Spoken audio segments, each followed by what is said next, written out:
Imagine this. You're lying in bed after a long day. Nothing unusual happened. You're relaxed. Almost asleep. Then, without warning, your brain shows you a memory from 7 years ago. Maybe you waved back at someone who wasn't waving at you. Maybe you called your teacher, Mom. Maybe you tripped in front of an entire classroom. Or maybe you said something that still makes your stomach twist every time you remember it. Suddenly, your heart beats faster. Your face feels warm. You physically cringe. Even though no one else is thinking about it anymore. So why does your brain refuse to let it go? Why does it replay embarrassment over and over again, while thousands of ordinary memories disappear forever? The answer isn't what most people think.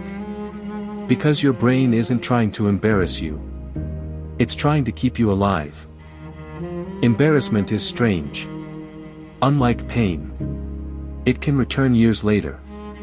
Unlike happiness, it often feels just as powerful the 10th time you remember it. Scientists call this emotional memory. Your brain doesn't store memories equally. It ranks them. The stronger the emotion, the higher the priority. That's why you probably don't remember what you ate 3 Tuesdays ago. But you remember that awkward moment from high school. In perfect detail. Not because it mattered. Because it felt like it mattered. To your brain, strong emotion means important information.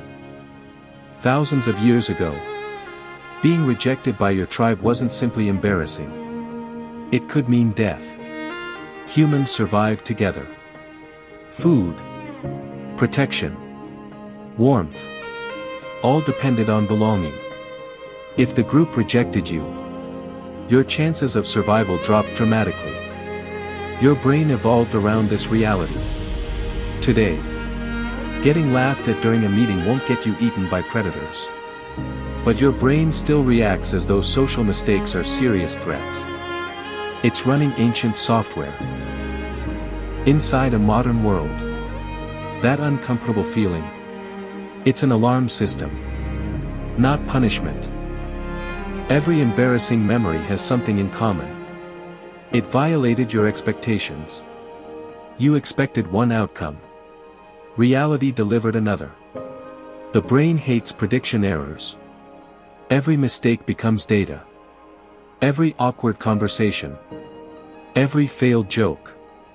Every public slip becomes a lesson.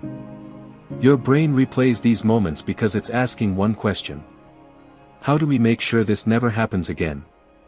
It's less interested in making you suffer than preventing future mistakes.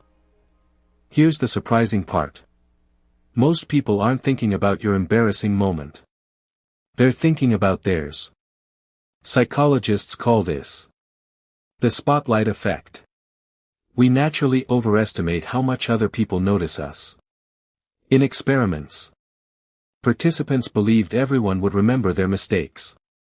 In reality, most observers barely noticed. The people you're worried about impressing are often busy worrying about themselves. The audience exists mostly inside your own mind. Some memories return because they were never emotionally resolved. You never challenged the story. You simply accepted it. I embarrassed myself. I'm awkward. People think I'm stupid. But memories aren't recordings. They're reconstructions. Every time you remember something, your brain rebuilds it. Which means the meaning of the memory can change.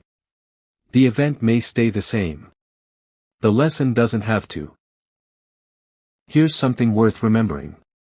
The fact that you still cringe doesn't mean you're still that person. It usually means you've grown beyond who you were. Embarrassment is often proof of maturity. You recognize the mistake because you've changed.